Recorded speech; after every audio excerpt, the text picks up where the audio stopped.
As if the Audi TT RS wasn't broken enough, guys, we're going to explore it more in today's video. Welcome back for another update on Test Drive Limited Solar Crown. Today we're not going to waste any time, we're going to head straight on over for the challenge, and something I think all of you guys will be on board with, much like we did last week. We are going to head on over for the race today, which is shopping in Ibiza Town, that 2.3 mile, 100% asphalt race, 400 to 500 RP over here in Ibiza.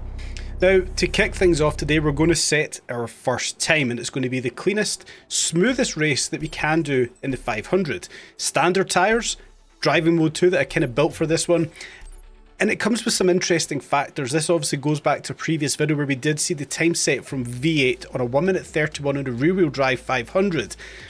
A lot of issues with that time. The realistic times, in my opinion, the 1 minute 58s, the 1 minute 59s, the 2 minutes set from the likes of Asayun, GR Pukuvius, the usual suspects that are at the top of the leaderboards. Some other competitive times down here around about the 2 minute 4 that have got set there in the Audi TT RS. So yes, there are room for improvement, there are areas we can go faster. So for today, let's set out the first time here as cleanly as we can and as smoothly as we can. The realistic time that the normal people playing the game are going to, set with the TTRS. Launching offline as we always do, this thing does launch fantastically well into turn 1. We want to get there first ahead of the rest of the pack. As we know, everybody kind of bunches up together there. There's a lot of crashes that do happen.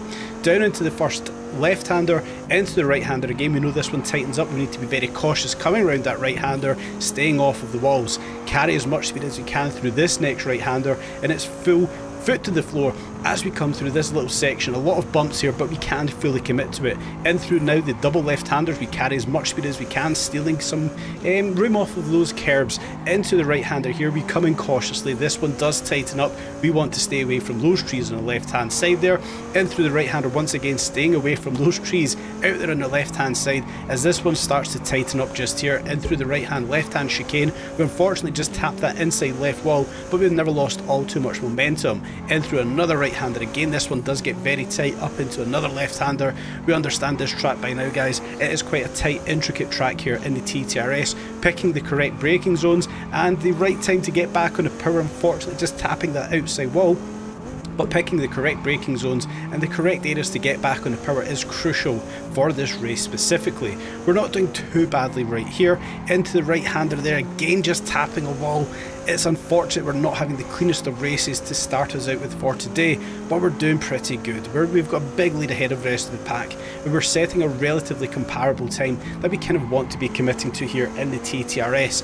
5.7 seconds ahead of the rest of the pack, coming around that right-hander nice and cleanly, staying off that outside wall. Pick the right braking zone for this right-hander again. That wall on the left-hand side will come at you very, very quickly indeed, and as will this right-hander right here. That left-hand wall, although it seems far away, if you overcommit to that one, you will see that wall coming at you very quickly, fully committing through the last left-hander as we do come up the start-finish straight here, and we do cross out, of course, with a win. Fairly easy race up against the AI, but crucially we do come out with a relatively clean time, a 2 minute 5.34. But like we did on the intro today, we had a look at the time we had already set. We are down in 21st place with a 2 minute 4.57. And it does make you question some of the times that are on the board. How are they doing it? Are they doing the cleanest of races? Is there maybe some cheats they're using to get certain times? A 1 minute 31 in a rear wheel drive V8 500, considering the likes of the TTRSs, the the Lancia Delta Integrale are the OP cars for this race. It does make you question sometimes on the board. The likes of GR Pukuvius and Asayun, very fast racers in game. Asayun has a lot of videos up there through on the Discord for TDU. It's worth checking those ones out. But perhaps we go at this and don't use any brakes. How fast can we be in the TTRS without using brakes? And it's against my nature. Into turn 1, no brakes, smashing into that first wall. As we come into this next one, how do we get on again, smashing into the wall, not using our brakes, carrying all the speed that we possibly can, fully committing through the right-hander here. It's so against my nature to come into a race and keep myself away from the brakes. It's so hard to do, but it's actually been a lot of fun. Into the left-hander again, we use the gearbox to slow us down, tapping that outside wall once again. That's kind of the challenge that we've got here. We're using the walls to slow us down, no brakes involved at all. Into that right-hander again, we kind of use the car to slow us down, sliding across this into the right-hander again, smash into wall number 1, smash into wall number 2. That's what we're using here to slow us down. No braking involved.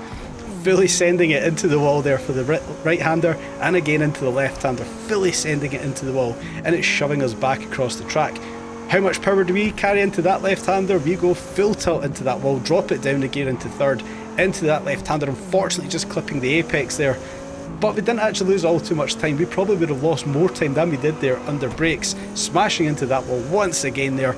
Still got a huge lead on the rest of the pack. So hard to stay away from that brake pedal, but we're managing to do it so far. How are we going to get on here with the TTRS into the right-hander, fully sending it into the wall, coming to almost a dead stop with a 15-second lead on the rest of the pack without using the brake pedal once on this race. And again, fully sending it into the wall. It's so unnatural to not use any brakes whatsoever, but we're actually setting a good time so far compared to what we did previously. And again, a full send. Head on first into that wall, round the left-hander. Can we keep it off the wall on the right-hand side? We do manage to keep it off the wall. Foot flat to the floor to cross the line.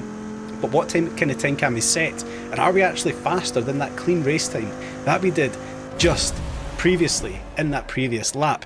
Well, when we do take a look at leaderboard, we actually move up to 10th place with a 2-minute 3.3, shooting up into the 2-minute 3s, shooting up into the top 10, completing that race without using the brake pedal once. Interesting dynamic to the race, I know, but how about we try it a little differently? We do use the walls and a little bit of braking, so we can see that smashing into those walls time and time again, it typically is faster, and I hate it, but it is sometimes faster to get around these tracks. So perhaps we use the walls and a little bit of braking. Can we go faster again in the TTRS? First turn once again, fully sending it into the wall. It is probably the quickest way to get around that one, and we are fully committed in through the left-hander, this time using a little bit of brakes to get around this right-hander a little bit tighter, but using a little bit of wall, shoving the front of the car back across the track once again, fully committed around that right-hander. Already got a substantial lead on the rest of the AI. Couple of jitters in today's video, guys. Can only apologise, it's not the game, it is the recording software. Fully sending it around that big left-hander, we do manage just to stay off that right-hand wall. Using the brakes through this right-hander this time, we do manage to carry in a little bit more speed into the right-hander once again. Don't want to overcommit to that left-hand side. Oh, we just stay off the wall into this right-hander, fully sending it, using the wall to slow us down. Into the left-hander, having to use a little bit of handbrake as we had far too much momentum. But once again, we fully send it into that wall, smashing off the left-hand wall, smashing off the right-hand wall. 3.9 second lead on the rest of the pack. Is this going to be faster? A combination of brakes and walls to get us higher up the leaderboard here. It's going to be an interesting dynamic at the end of the race, but once again, fully sending it into that right hand wall. It's so bizarre to purposely be looking to smash into these walls to set a faster lap time. Coming around this little tight section here, we do have to back off just a little bit on that right-hander, but we're back on the power into this big right-hander up ahead. We do use a little bit of brakes this time out, but we more use that wall, slowing us down almost to a dead stop, but we have managed to carry more speed through that little section. And again, we want to use a little bit of brakes onto this one, but not too much, using as much of the wall as possible to slow us down and keep us on track. This one here, I fully send this one, fully send it into the wall. We've managed to carry a phenomenal amount of speed through that one, probably carrying even more time as we fully commit to that left-hand turn once again, push up to cross the line. Can we push ourselves further up the wall? Further up the leaderboard, too many walls in this video, further up the leaderboard and achieve an even faster lap time using the walls and a little bit of braking. And we actually do. We move up another 2 places with a 2-minute 2.1 up into 8th place. Now I do imagine we can go faster racing cleanly, but I do have to imagine that a lot of people are using the walls to get around these circuits. The walls are there. If that's the way you want to race using them, fantastic. That's your style. I personally prefer nice clean racing, not using the walls, trying to be as fast as I can. But it is always good to come onto these videos and have a bit of experiment, see where we can get ourselves placed on the leaderboard using no brakes, using brakes. Can we break into the top 20, the top 10, the top 5? Can we be the fastest? It's all an experiment, guys. It's something I'm trying to bring to the channel, trying out different dynamics over here on the Ibiza map. You guys let me know, is this something you've been doing? Have you been using walls? Have you been trying to race as cleanly as you possibly can? Let's talk about it in the comment section down below. I hope you've enjoyed today's video, guys. Stay tuned for more updates on Test Drive Unlimited Solar Crown.